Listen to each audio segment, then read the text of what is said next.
Hello friends, இன்றைக்கி வந்து புளித்தொக்கு செய்யலாம். அதுக்கு வந்து அடுப்பில் வானொலி வச்சுருக்கிற வெந்தயம் வறுத்துக்கலாம்.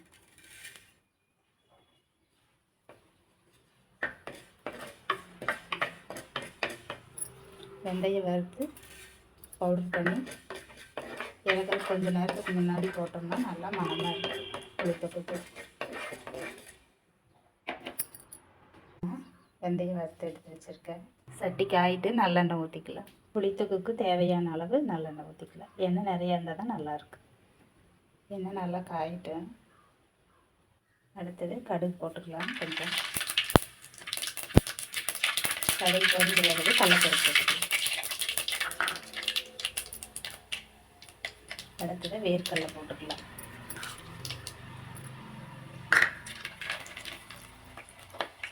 அடுப்பு சிம்மில் வச்சுக்கலாம். சட்டி ரொம்ப சூடாகிடுச்சு.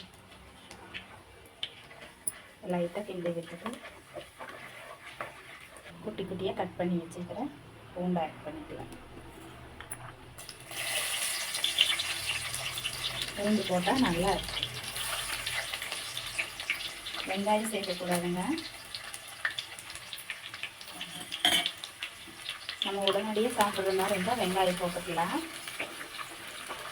இது வந்து அப்படியே ஒரு டப்பால் ஆவி எடுத்து வச்சுட்டோம்னா அப்பப்போ சாப்பாடு புளி சாப்பாடு சாப்பிடணுங்கிறப்ப சாப்பாடு வச்சு கிளறி சாப்பிட்டுக்கலாம்.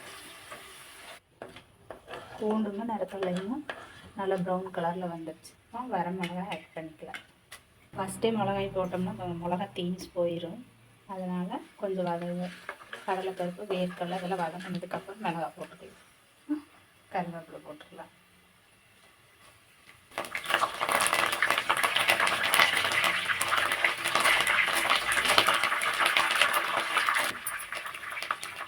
கரைச்சி வச்சுட்டு புளி தண்ணியை இதில் ஊற்றிக்கலாம்.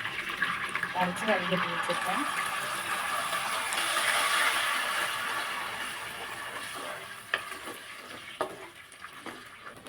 கல்லுப்பு சேர்த்திக்கலாம். மஞ்சத்தூள் கொஞ்சமாக ஆட் பண்ணிக்கலாம். மஞ்சத்தூள் வேணும்னா போட்டுக்கலாம், இல்லாட்டி நம்ம அப்படியே விட்டுடலாம். இது கூட மிளகாத்தூள் ஒரு ஸ்பூன் ஆட் பண்ணிக்கலாம். காரம் நம்ம தேவைக்கேற்ப போட்டுக்கலாங்க. வரமிளகாய் போட்டிருக்கேன், இருந்தாலும் அது காரம் உள்ளே இறங்குறதுக்கு லேட் ஆகுது. கூட மிளகாத்தூள் போட்டோம்னா இந்த மிளகாய் வந்து அப்படியே கடைசியே எண்ணெயில் மிதங்கி வந்து நிற்கும். அதனோட காரம் வந்து உள்ளே இறங்கும். நல்லா இருக்குங்க. இந்த மாதிரி செஞ்சு சாப்பிட்டோம்னா 10 நாள் 15 நாள் கூட வச்சுக்கலாம். அப்பப்போ நமக்கு வேணுங்கிறப்ப எடுத்து போட்டு சாப்பாடு கூட கிளறி சாப்பிட்டுக்கலாம். புளி சாப்பாடு வேணும்னா டக்குன்னு எடுத்து போட்டு வெறும் சாதம் மட்டும் வச்சு கிளறி சாப்பிட்டுக்கலாம்.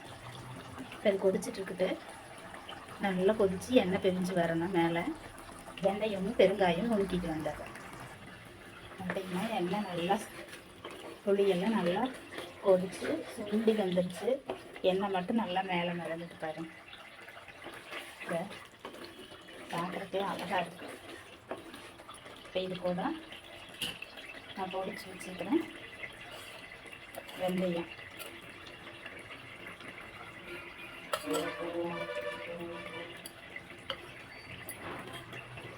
கட்டி பெருங்காயம் எண்ணெயில் பொரிச்சுருங்களா, ஒரு ஸ்பூன்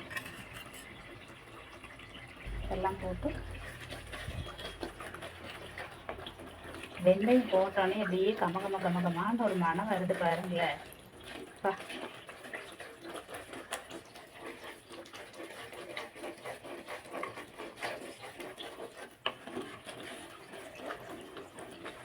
நல்ல வாசனையாக இருக்குதுங்க. பூண்டு, வெந்தயம், பெருங்காயம், புளி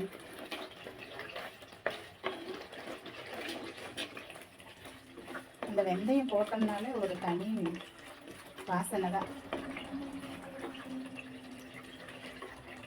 பார்த்தீங்களா எவ்வளோ அழகாக வந்து கொதிச்சு வந்துருக்கு சண்டி புளித்தொக்கு. எண்ணெய் நல்லா பிரிஞ்சு மேலே வந்துருச்சுங்க. அடுப்பு ஆஃப் பண்ணிடலாம். இதை ஆற வச்சு ஒரு டப்பாவில் போட்டு ஃப்ரிட்ஜில் வச்சுக்கலாம். நம்ம வேணுங்கிறப்போ சாதம் வடித்து அதில் பழஞ்சி சாப்பிட்டுக்கலாம். புளி சாப்பாடு ரெடி. என்னோடய சேனல் பிடிச்சிருந்தா லைக் பண்ணுங்கள், கமெண்ட் பண்ணுங்கள், ஷேர் பண்ணுங்கள், மறக்காமல் சப்ஸ்கிரைப் பண்ணுங்கள்.